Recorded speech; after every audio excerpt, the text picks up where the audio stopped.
Binyaga na lang itatanong natin. Okay, number 1. Ano pa tanong tungkol dito? Mag-a-attend ba siya sa graduation mo daw? Yes! Okay, rampa. Kailan daw ba yun?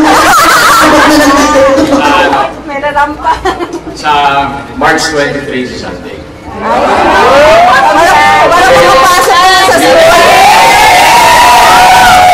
Then, first award yung may mass, diba? Kasi awardan yung mga may award, yung mga May awards ka pa? meron ako.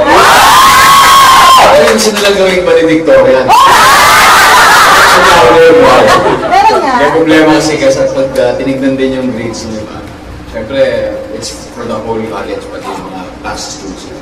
Pero sayang yung mga po. Kailan daw? March 23. Didirect mo pa sila, no? Ayan. Pwede kasi mag-open na ulit yung Jamie Teresina. So, kung may stories kayo na gusto nyo siyang makita, sige sa akin. Ayoko masungit yung director. Dorian story. Dorian story. Dorian story. Wagas. Yes, number.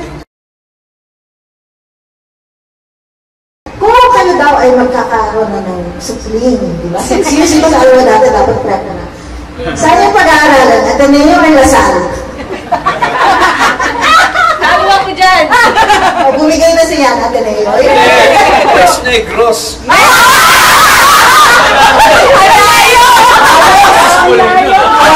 Ang gaya.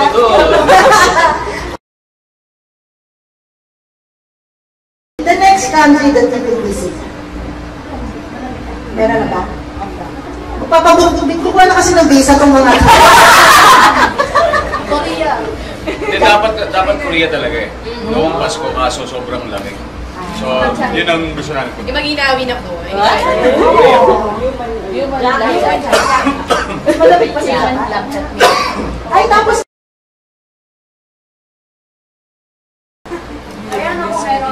Sige po. Di ba yung first mo lang kayo?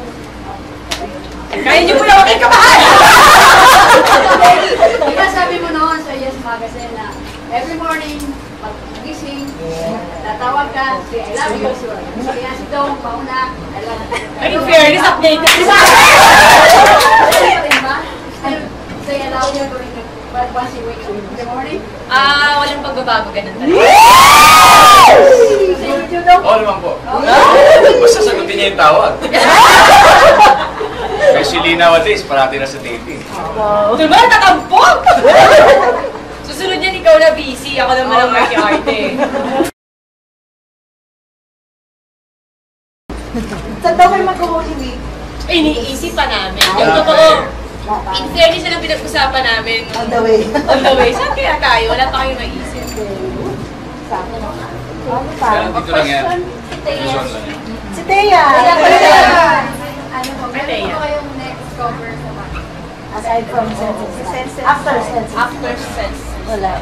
Nakakatuwa nga, di ba, after Cosmo, tapos Sense and Yeah, Style. Sana meron pa Grabe ulit. naman kayo magulat. Dito kami nakakagingat.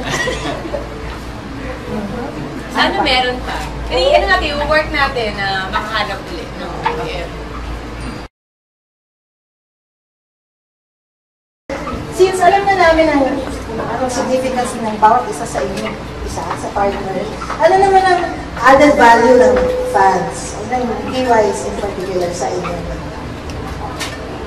Malaki, parang vitamins eh. Ay, Vitamina kayo! Kami din gano'n. Kasi syempre parang, kaya ko sinasabi kahit sa interview ko kahit anong ganda mo, kahit anong sikat mo, kahit anong galing mo, kung walang mga fans na nag-build up para sa'yo na nandyan palagi sa likod mo para protektahan ka, para pasiglahin ka, para sabihin na, ay, mahal ka namin, nandito kami palagi sa'yo, hindi makukumpleto yung salitang artista. Diba? So, thankful kami na palagi kayong may ganito, tumutulong, hindi lang sa pag-aartista, pati sa mga advocacy namin na magkahiwalay, pero ano pa rin, still, iba pa rin yung Kedong, iba pa rin yung akin, pero sinusuportahan nyo kami pareha. So, thankful kami dyan. Kaya thank you. Gastos, pero kinakaya. Alam na, in fairness, natatawa nga ako, minsan nakatag sa akin, ubus na naman ang baon ko.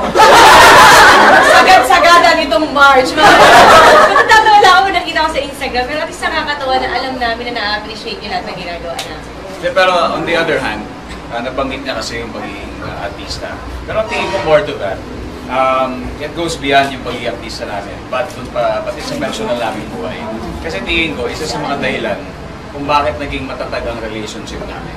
Eh syempre dahil number one kay God, pangalawa dahil sa amin, at yung mga taong nakapalibot sa amin. That is our family, our friends, and that's what I'm saying, it goes beyond showbiz. Kasi kayo yun, kumbaga malaking bagay kayo na nagpapatatag ng relationship namin. Kasi syempre kung kayo nabibigyan namin ng vitamina, kumukuha rin kami ng vitamina sa inyo.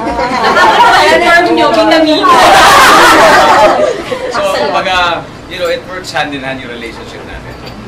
Meron pa yan, hashtag isay-kisay. Isay-kisay. Nakakatawa pag nababasa ko yun. Mamaya hihimatayin kayo.